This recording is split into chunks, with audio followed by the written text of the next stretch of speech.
बोले मां सीख दे, अगर मां सीख दे तो वो समझाइश है, और सास सीख दे तो कानून बताती है। बाप डांट दे तो भला चाहते हैं, और ससुर डांट दे तो ससुर गंदे हो गए। भाई डांट दे, भाई कहीं जाने के लिए रोके तो बोले भाई कितना ख्याल करता है, और पति ने अगर कहीं बंदिश लगाई तो बोले मेरा पति शक्की है, शक करता है। ये क्या है?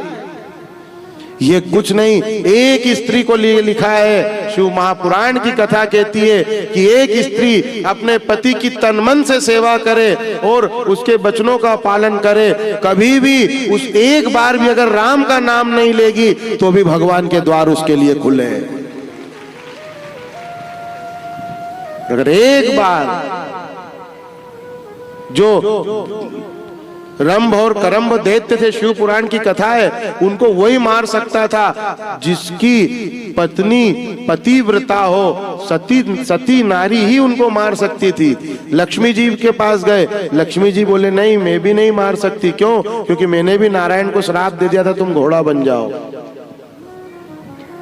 ब्रह्मा जी की ब्रह्माणी के पास गए, बोले मैंने भी इनको श्राप दे दिया था। ब्रह्माणी जब गायत्री के संग बैठ गए थे हवन पे ब्रह्मा जी अपनी पुत्री के साथ, तो ब्रह्माणी ने भी श्राप दे दिया था।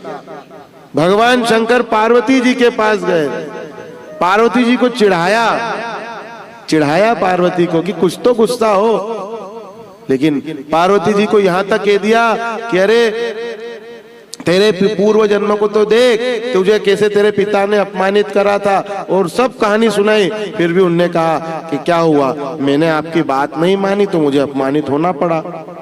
किसी भी तरीके से खूब प्रयास किया, लेकिन मां पार्वती भगवान पे गुस्सा नहीं करती है। इसलिए जब भी सुहाग लिया जाता है तो पार्वती का लिया जाता है, क्योंकि पार्वती पतिव्रता है, पतिव्रता है। इसलिए उसी का सुहाग लेंगे, उसी का सब होगा। इसलिए सावधान रहो, कभी भी जैसा पति की आज्ञा हो, अरे एक बार उसकी सहमति में अपनी सहमति मिलाओ, थोड़ा समय बीतने दो, उसका भी हृदय है, उसमें भी दया आएगी, वो भी फिर तुम्हारे लिए जरूर सोचेगा। लेकिन आजकल तो ऐसा है कि यहाँ से टेलीफोन आ जाता है, हाँ बेटा कहीं जरा सी भी तकलीफ हो ना तो तूने तो बिल्कुल देर मत करना, गाड़ी अपने घर में तैयार है, मैं तेरे भाई को भेज के बुलवा लूंगी। वो सबसे खराब माँ है जो अपनी लड़की का घर बिगाड़ रही है। ब्याह हो गया, उसके बाद बेटा सुख हो कि दुख, यहाँ फोन नहीं करना, अच्छी बात हो फोन लगाओ, सुख दुख मिल रहा है जीवन में, लाभ हानि है, परिवार है, जिस परिवार में गई हो ऐसा स्वभाव पैदा करो, ऐसे बनो कि उसमें तुम ढांढस बंधाओ, उसमें तुम हिम्मत दो, उसमें तुम उनका संबल बनो। क्या छोटी छोटी बात में फोन लगाना, वो भी दुखी ये भी दुखी। ये तो घर है साहब, हाथ में 4 चूड़ी खन खन करेगी,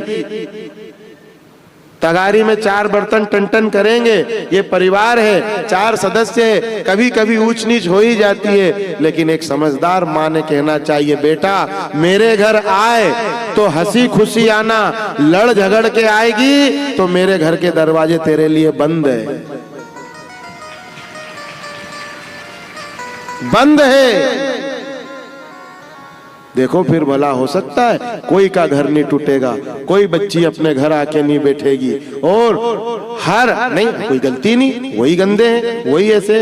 अरे समय बीतने दो, सूरज भी जब सुबह सुबह निकलता है तो ठंड में लोग कहते हैं बाप रे बहुत ठंड लग रही, बाप रे बहुत ठंड लग रही, सूरज में भी दम नहीं बचा। अरे थोड़ा ऊपर तो आन दो, अभी तो 8 बजी है। वही 12-1 बजे चढ़ता है तो फिर घर के अंदर भग जाते हैं कि अब सूरज बहुत चेट रहा है।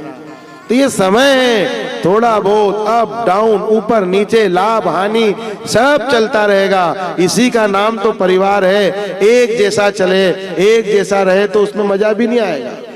आपको हम रसमलाई खिलाए मामी जी, क्यों भाई? आपको रसमलाई खिलाए तो एक साथ तो नहीं खाओगे, फिर बीच में कुछ खट्टा चाहिए, फिर बीच में कुछ चरखा चाहिए, क्यों साहब हैं? एक साथ खाओ तो एक साथ खुशी खुशी फिर मजा आएगा क्या? थोड़ा बहुत नोक झोंक हो जाए, थोड़ा बहुत हो जाए, लेकिन एक बात याद रखना, पति पत्नी हो, चाहे सास बहू, चाहे बाप बेटा हो, चाहे भाई भाई, रात बीतने के पहले बात खत्म हो जाना चाहिए। और जब अगला दिन निकले तो ऐसे ही मिलना चाहिए जैसे कि रात के पहले कोई बात ही नहीं।